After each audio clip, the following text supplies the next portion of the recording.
السلام علیکم قدرمنو دوستانو هیلهمند یم چې روغ جوړ او صحتمند به یاست. ملګرو هیلهمند یم چې تېرې دوه ویډیوګانې چې د پریمیر په اړه وې خوښې شوې مو وي او که چیرې مو کتلي نه وي نو لینک به یې پاسه په دې کونج کې راشي او په هغې به کلیک کړئ او تاسو به ویډیو ته بوځي او هغه به لومړی وګورئ بیا به راشئ د ویډیو ته.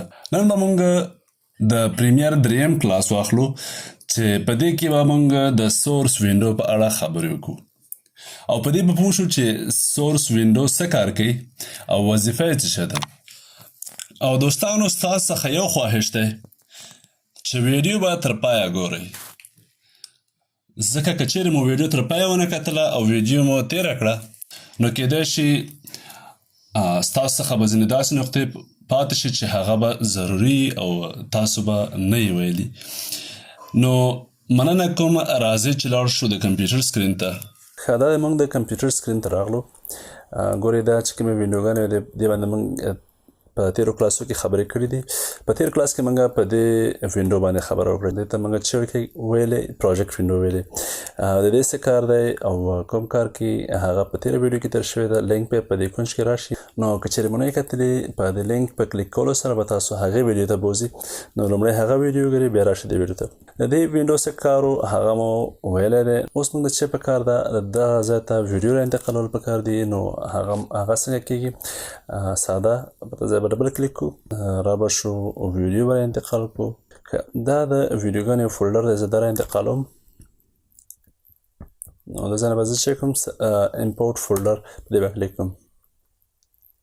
کله چې دا فولډر را انتقال شو دی په داخل کې موږ ګورو چې کومې ویډیوګانې موجودې دي. اوس د دې څخه موږ دا ویډیو سورس وینډو ته څنګه بیولی شو؟ ساده به په دې باندې موږ چک کړو، ډبل کلیک کړو، نو دا ویډیو چې کومې ده زموږ سورس وینډو ته راشي. ګورئ دا اوس داسې شکل لري لکه یو پلیر په شان شکل لري. په سپیس بار په وهلو سره دا پلی کېږي او د ځای نه موږ کولی شو چې د ماوس په خوځولو سره څه شی وکړو، ویډیو تېره مخکې وروسته کړو. ښه، د دې وینډو چې د ټول نه ضروري کار ده هغه دا ده چې موږ د پوره ویډیو څخه یو برخه انتخابولی شو او خپله پروژې ته انتقالولی شو. نو هغه څنګه کېږي؟ ګورئ زه اوس دا ویډیو پلی کوم. د دې ویډیو ما ته څومره برخه په کار ده؟ د دغه ځای څخه تر دې ځایه پورې 4 سکنډه برخه په کار ده. نو د دې لپاره باید موږ څه وکړو چې دا دومره برخه انتخاب شي. ګورئ په دغه ځای کې 2 دانې د قوسو علامې دي چې یو مارک ان ده چې شارټکټ یې آی ده او بل چې ده مارک آوټ. د دې شارټکټ چې ده او ده. نو زه به چې کوم یا به د دې ځای نه دا کلیک کوم او یا په ساده ډول باندې چې کوم په او باندې کلیک کوم نو زما د ویډیو دا برخه به انتخاب شي. نو زه د دې ځای نه دا کلیک کوم. ګورئ زما د ویډیو دومره برخه انتخاب شوه. او اوس نو موږ څنګه دا انتقالو خپل ټایملاین ته؟ د دې ځای څخه موږ دا راکش کوو او دلته به انتقالو. ګورئ دا ویډیو زموږ ټایملاین ته راغله او اوس موږ کولی شو چې دلته هم پلی کړو. اوس که د ویډیو صرف موږ ته ویډیو پکار وي اډیو نه یې پکار نو موږ به چک کوو. په دغه ځای کې ګورئ دا 2 ایکنه دي چې یو ډریګ ویډیو اونلی ده او بل چې ده ډریګ اډیو اونلی ده. نو موږ به چک کوو، په دې به کلیک کوو او راکش کوو. دلته صرف به چې راشي ویډیو راشي، اډیو به نه وي ورسره. ګورئ کته چې کوم ده اډیو نشته او ویډیو ده صرف. او که چېرته موږ غواړو چې د اډیو هم را انتقال کړو، هر یو بېل بېل را انتقال کړو، نو د دې ځای نه موږ چک کوو، په ډریګ اډیو اونلی باندې کلیک کوو او راکش کوو. ګورئ اوس دواړه را انتقال شو. ګوره تر دغه سره پورې چې کوم ځای پورې موږ میوزیک نه دی ایښی، اواز نشته او باقي چې کوم یو د اواز شته او د ځای کې اواز اضافي دی. او که چیرې تاسو غواړئ چې دواړه انتقال کړئ نو بیا مهمه نه ده چې تاسو هر یو بېل بېل انتقال کړئ. نو بیا تاسو کولی شئ چې دواړه را انتقال کړئ. او که چیرې مو د ویډیو برخه نه انتخاب کړي نو بیا د ځای نه تاسو راکش کړئ نو چې به شي ټوله ویډیو به دلته راسي تر اخره پورې. ښه، نو اوس زه چې کوم د ویډیو دومره برخه انتخابوم، د دې ویډیو دومره برخه انتخابوم او د دې چې کومه آډیو ده هغه دې سره نه راولم. نو زه چې کوم یو بله آډیو راخلم چې د دې ویډیو سره یو ځای کار وکړي، نو زه ځم د خپل کمپیوټر څخه یو آډیو هم انتخابوم. زه دا میوزیک را انتقالوم. دې میوزیک سره ګوري تاسو ته به ښکاري چې د سره تیاره ویډیو هم موجوده ده. نو موږ ته د دې څه پکار ده؟ صرف آډیو پکار ده. نو آډیو د انتقال لپاره ساده طریقه و، په دې ځای باندې صرف آډیو انتخاب کړئ او را انتقال یې کړئ.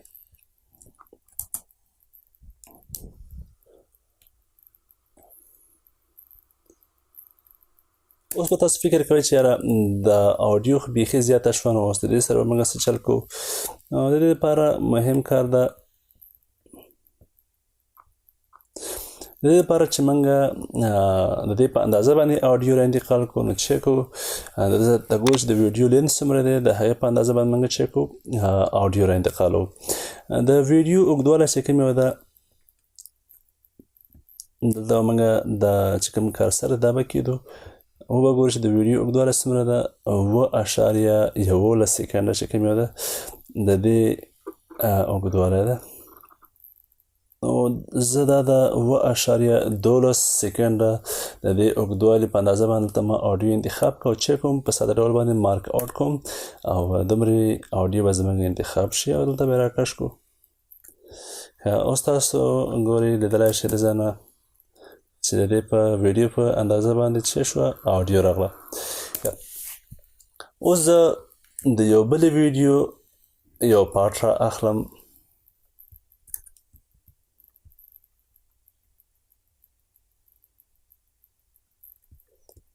زه د دې ویډیو یو پارټ را اخلم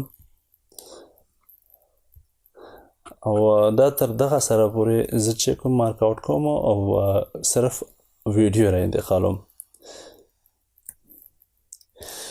اوس ګورو دا چې کوم دا ویډیو آډیو نه لري، نو د دې لپاره چې موږ د آډیو د دې تر اندازې پورې راولو، نو چې کوو د کرسر د سره راولو او د ځای نه چې کوو په ساده ډول باندې په دې باندې کلیک کوو او د آډیو چې کوم دا داسې کش کوو.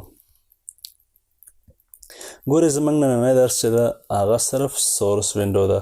زموږ د ټایملاین سره کار نشته، خو ولې کله ضرورت پیښیږي چې د ټایملاین ځینې آپشن نه هم موږ کار کوو. نو دا به انشاءالله وخت په وخت باندې په دې باندې پوه شو چې کوم یو آپشن کوم کار کوي. ګورئ زموږ چې کوم یو د ده سره پورې موږ چې وکړه میوزیک اوږد کړ.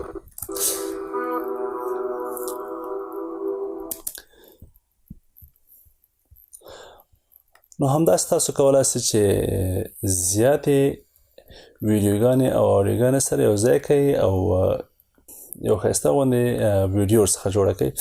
او زه دا نوره هم ډریګ کړم دې خواته.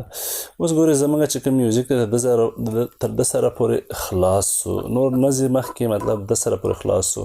نو اوس به موږ چیک کوو زموږ ویډیو شوه اوږده او میوزیک چې کوم ده هغه کم ده. نو د دې لپاره به مسله جوړه شوه. نو اوس به موږ چیک کوو یو ځل به بیا دا میوزیک را انتقالوو.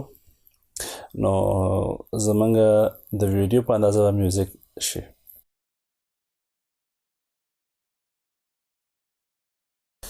اوس ګورئ زموږ ویډیو او آډیو دواړه سره میچ شوي. ښه نو اوس ما ته دا چې کوم د ویډیو کلیپ دی دا نه دی پکار.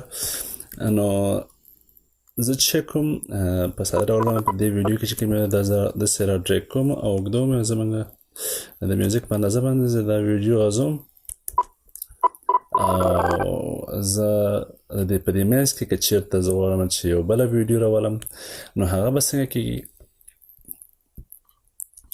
ګورئ ښه زه د ماوس کرسر چې کوم یو دی دا منځ ته راولم او د ځای نه زه بله ویډیو انتخابوم.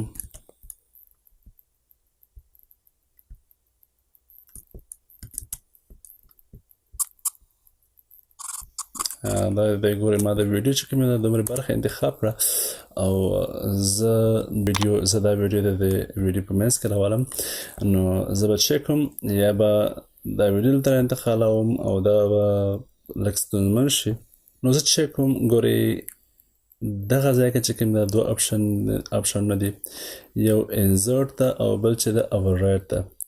نو که چیرې ته انزرټ په دې باندې کلیک کې ګورئ چې کوم ځای کې زموږ د ماوس کرسر ولاړو هغه ځای کې څه شو دا ویډیو راغله د دې ویډیو په منځ کې دا ویډیو راغله ګورئ د دې ویډیو چې د میوزیک هم ورسره راغلی ده نو موږ ته میوزیک نه و پکار نو زه په دې باندې بیرته دا ډیلیټوم نو موږ ته دا نه و پکار دی چې د دې سره د میوزیک هم راشي نو زه اوس چک کوم بیرته کنټرول زیډ کوم او نو د دې لپاره چې زموږ د ویډیو صرف ویډیو راشي اډیو سره نشي زموږ چې کومه اډیو دا د خپل حال پاتې شي نو زه چک کوم اډیو چې کومه دا لاک کوم ګورئ زموږ اډیو چې شوه لاک شوه اوس په دې اډیو باندې پاسه بل شی نشي راتلی نو زه اوس په چیش باندې کلیک کوم په انزرټ باندې کلیک کوم ګورئ هغه ویډیو چې کومه ده هغه یې راوستله دلته ولې دې سره چې نشته د تېرې ویډیو چې کومه اډیو هغه نشته ورسره ګورئ په دې وخت کې زموږ میوزیک چې کومه ده هغه لاک ده نو په دې کې موږ څه نشو کولی ایډیټ نشو کولی موږ به چک کوو میوزیک به انلاک کوو او دا به دې سره موږ برابر کوو تر څو زموږ د ویډیو سره میوزیک برابر وي نو اوس ګورئ موږ چې دا ویډیو پلی کړو داسې یو شکل به لري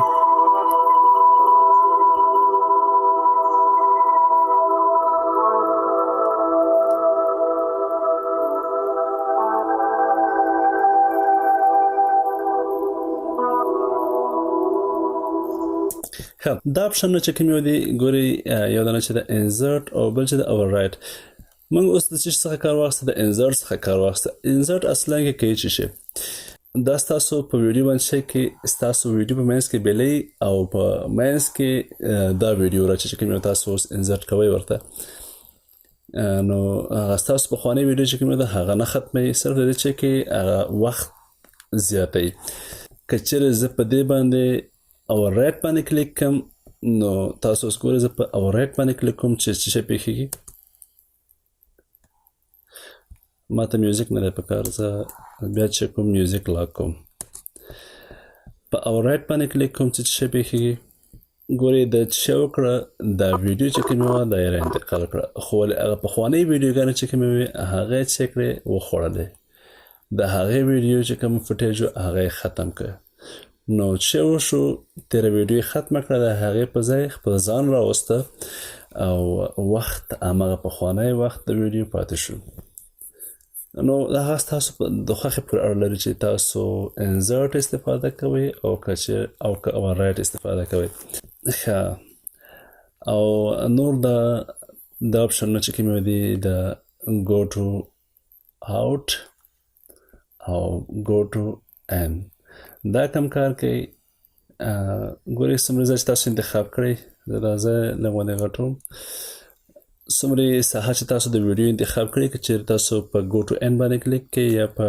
shift I باندې کلیک کړئ نو چې مو کوي د ویډیو هغه سر ته مو بیایي او که چیرې په shift او که چیرې په دې باندې کلیک کړئ go to out یعنی shift O باندې کلیک کړئ نو دا به تاسو چیرته بوځي د ویډیو اخر ته بوځي ښه اوس دا دواړه اپشنونه څه کار کوي د دې په پریس کولو سره به د ویډیو صرف یو فریم یا یو تصویر شاته لاړ شي د دې بټن په وهلو سره تاسو په دا کار د ایرو کی په واسطه باندې هم کولی شئ د ایرو کی په مرسته باندې تاسو کولی شئ چې یو تصویر شاته لاړ شي یا دا بټنه هم هماغه کار کوي او د دې په پریس کولو سره یو فریم مخکې تللی شئ او یو بل کار که چیرې تاسو ته د ویډیو د منځ یو تصویر پکاري نو تاسو په ساده ډول په دې باندې کلیک کوئ ایکسپورټ فریم نو دا به ستاسو ته چې کوم ځای کې ستاسو د ویډیو کرسر ولاړي نو د هماغه ځای عکس به تاسو ته واخلي دلته تاسو راځئ د ویډیو عکس د عکس نوم انتخاب کړه او فارمټ او همدارنګه براوز چې کوم ځای کې اچوئ هغه انتخاب کړه نننی درس تر همده ځایه و هیله مند یم چې تاسو به په سورس وینډو باندې پوه شوي یاست او په دې به هم پوه شوي یاست چې سورس وینډو څه کار کوي نو که چیرې پوه شوي یاستئ نو د ویډیو لایک او د چینل سبسکرایب مو هیر نشي او همدارنګه ویډیو د ملګرو سره شریکه کړئ چې تر څو نور خلک هم ورڅخه استفاده وکړي او مننه کوم د خدای په امان